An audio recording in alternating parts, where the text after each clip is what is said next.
सर्वांची नाही का? आपण विचार करणार आहोत का नाही? काय आपण नुसतं शेतकरी चळवळ, बहुजन समाजाचा अन्याय होतो त्याची चळवळ, मराठा समाजाला आरक्षण मिळत नाही त्याची चळवळ, दलितांच्या अन्याय होतो त्याची चळवळ, कष्टकऱ्यांसाठीची चळवळ, कामगारांना व्यवस्थित रोजगार मिळत नाही किंवा पगार मिळत नाही त्याची चळवळ.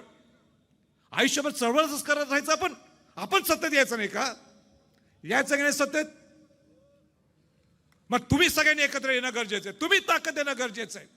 आणि एक मला सकाळी विचारलाय का प्रश्न, तुमचे स्टार प्रचारक कोण आहेत? आता इथं तर आमचे सगळे स्टार प्रचारक दोघे तिघं बसलेत, पण मी उत्तर काय दिलं? आमचे स्टार प्रचारक हे कुठले मोठे नेते नाही आहेत.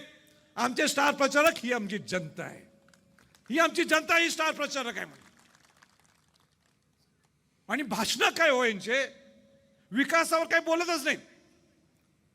एक सकाळी त्यांचा दुसरा एक शिवसेनेचा काय, तो सकाळी 10 वाजता बोलायला सुरुवात करतो, मग दिवसभर ट्रेंडिंग सुरू होतं, त्याच्यावर नेरेटिव्ह सेट होते. आम्ही बोलत नाही सकाळी एवढ्या लवकर. हीच चर्चा दिवसभर चर्चा करायची. हिने काय केलं, त्यांनी काय, ह्याचे ह्याचं काढतात, त्यांनी त्याचं काढायचं. काही त्याच्यावर दुसरं काही विकासावरच बोलायचं नाही.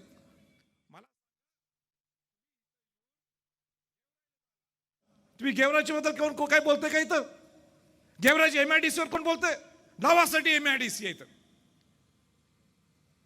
तुमचं जायकवाडीत धरण आहे इथं. हाय का नाही जायकवाडीचं धरण तुमचं इथं? किती वर्ष चालू आहे? 18 किती वर्ष आंदोलन चालू आहे? जायकवाडीतल्या धरणातून 18 TMC पाणी हे तुम्ही सिंध फना नदीत घालायला पाहिजे. चालू आहे की नाही आंदोलन? ह्याच्यावर कोणी बोलतंय, भाषण करते? कोणी करत नाही. पूजाताई, ज्यावेळी तुम्ही आमदार होणार, पूजा मोरे, पहिल्यांदा तुम्ही हा विषय तिथं घेणं गरजेचं आहे. हा लोकांचा विषय. या पूजा मोरे कुठे? एक मिनिट इकडे या. पूजा मोरे किती कष्टकरी आहेत. आयुष्यभर नुसता संघर्ष, आयुष्यभर नुसता संघर्ष. एक महिला असून सुद्धा, एक भगिनी असून सुद्धा नुसता संघर्षच केलेला आहे. हिनी जायचं नाही का आमदार म्हणून?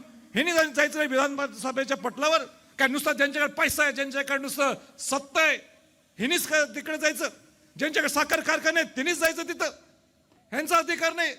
आज मला सांगा, त्या 2 पंडितांना बोलवा, त्या पवाराला बोलवा आणि पूजा मोरेने समोर बोलवायचं. माझं आव्हान आहे त्यांना. आणि सांगून द्यायचं मला या गेवराईच्या बद्दल आम्हाला काय करायचंय. माझी पत्रकार बंधूंना, तुम्ही माझं उद्या हेडलाईन करायचं असेल तर हेडलाईन हेच करा. त्या 3 उमेदवारांनी आमच्या स्वराज्याच्या पूजा मोरेने समोर बोलवा आणि होऊन जाऊन द्या. एकदा होऊन जाऊन द्या. कोण कसा गेवराईचा विकास करणार? लोकशाही मराठी ऐका, पहा, जागरूक रहा.